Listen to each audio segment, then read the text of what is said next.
एक बार परम पौराणिक श्री सूत जी प्रयाग में गंगा और यमुना के संगम पर भगवान शिव की तपस्या में लीन थे।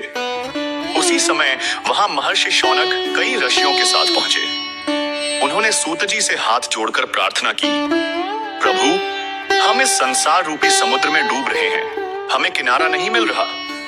कृपा करके हमें ज्ञान दीजिए ताकि हम कलयुग के अंधकार से बाहर निकल सकें। ऋषियों ने बताया कि कलयुग में लोग धर्म और कर्म छोड़ देंगे। ब्राह्मण, क्षत्रिय, वैश्य और शूद्र सब अपने धर्म से भटककर अधर्म करने लगेंगे। स्त्री पुरुषों में व्यभिचार बढ़ेगा। गुरुओं, माता पिता और देवताओं का अपमान होगा। पाखंड, लोभ और मोह का बोलबाला होगा। झूठ को सच और पाप को पुण्य समझा जाएगा। ऋषियों ने चिंता व्यक्त की कि ऐसे समय में कौन सा उपाय है जिससे लोग मुक्ति पा सकें। उन्होंने सूत जी से आग्रह किया कि वे भगवान शिव की कथा सुनाएं। वो कथा जो कलयुग के पापों को नष्ट कर दे और मोक्ष का मार्ग दिखाए। सूत जी ऋषियों की श्रद्धा से प्रसन्न होकर बोले, वत्स शौनक, तुमने बहुत उत्तम और लोक कल्याणकारी प्रश्न किया है। मैं तुम्हें भगवान शिव की वो पावन कथा सुनाऊंगा जिसे सुनने से मनुष्य पापों से मुक्त होकर शिवलोक को प्राप्त करता है। यह कथा वेदों का सार है, आत्मा को परम शांति देने वाली है। इसके बाद ऋषियों ने फिर प्रश्न किया, भगवान शिव जो निराकार हैं, वो साकार कैसे हुए? उन्होंने सृष्टि की रचना क्यों की? वो जन्म क्यों लेते हैं और अपने भक्तों के कल्याण के लिए क्या करते हैं? सूत जी बोले, ऋषियों, यही प्रश्न एक बार देवर्षि नारद ने अपने पिता ब्रह्मा जी से किया था। ब्रह्मा जी ने जो उत्तर नारद को दिया वही मैं तुम्हें बताऊंगा। हे ब्राह्मण देवताओं, एक समय की बात है। देवर्षि नारद तपस्या के उद्देश्य से हिमालय की ओर चल पड़े। गंगा के पावन तट पर एक सुंदर स्थान पर उन्होंने मौन धारण करके कठोर तपस्या शुरू कर दी। समय बीतता गया और उनकी तपस्या दिन ब दिन उग्र होती चली गई।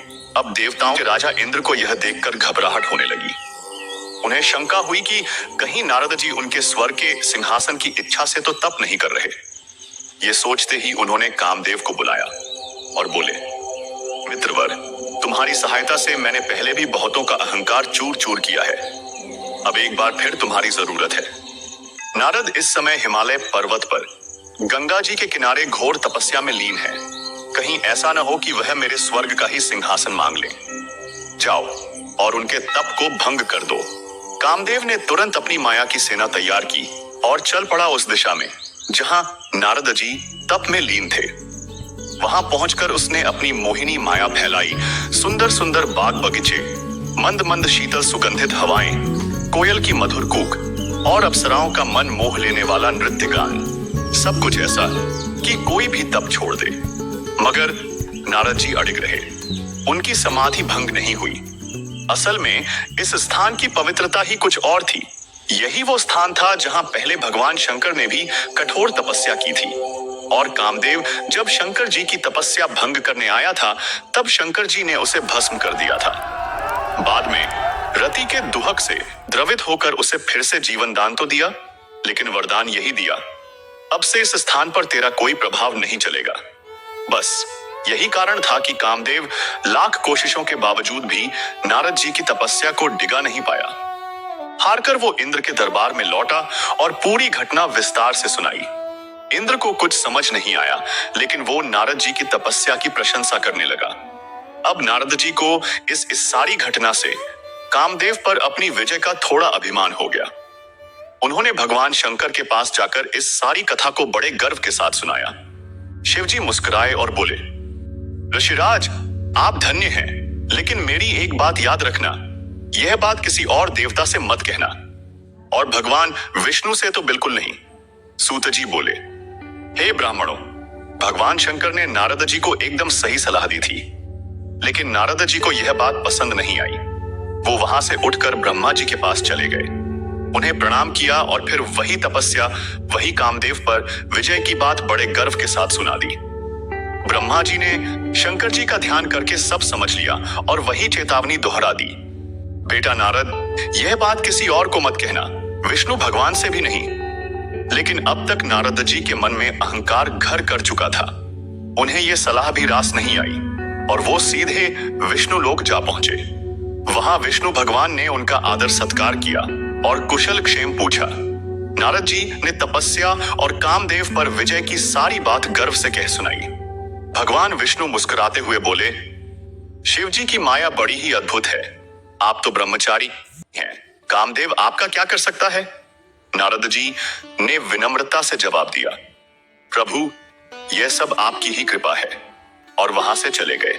अब भगवान शंकर की माया ने अपना खेल शुरू किया। नारद जी के मार्ग में एक अत्यंत सुंदर नगर बसा दिया।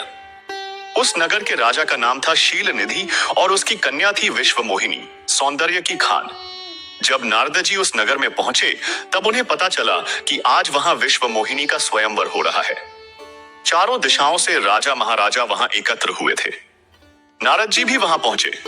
राजा ने उनका भव्य स्वागत किया और उन्हें सम्मान के साथ सिंहासन पर बैठाया। राजकुमारी को बुलवाया और उनके चरणों में प्रणाम करवाया।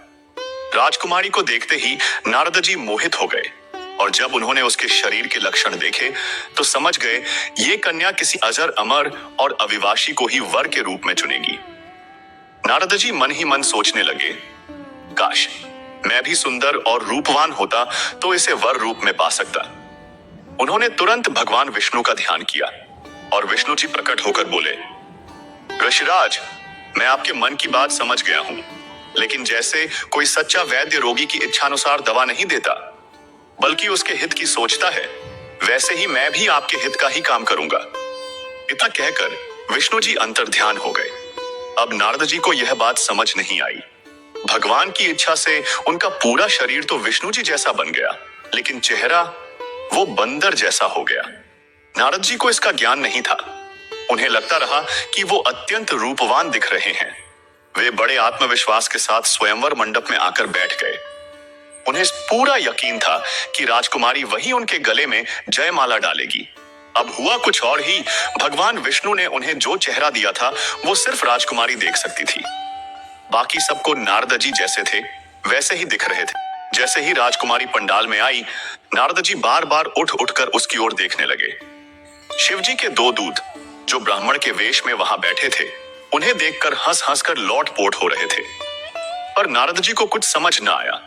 वे खुद ही कहने लगे, वाह क्या स्वरूप दिया है भगवान ने, अब तो यह कन्या मुझे ही वरेगी। राजकुमारी आई, नारद जी की ओर देखा और घृणा से मुंह फेर लिया। फिर धीरे धीरे आगे बढ़ी और भगवान विष्णु के गले में जयमाला डाल दी। नारद जी यह देख बहुत दुखी हो गए।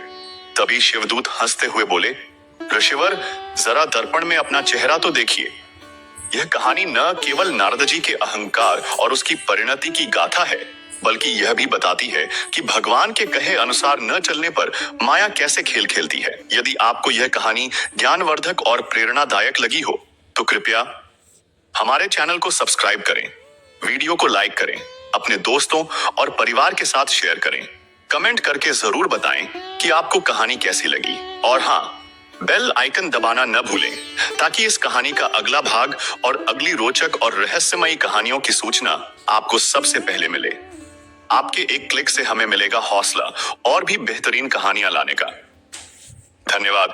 जय श्री हरि।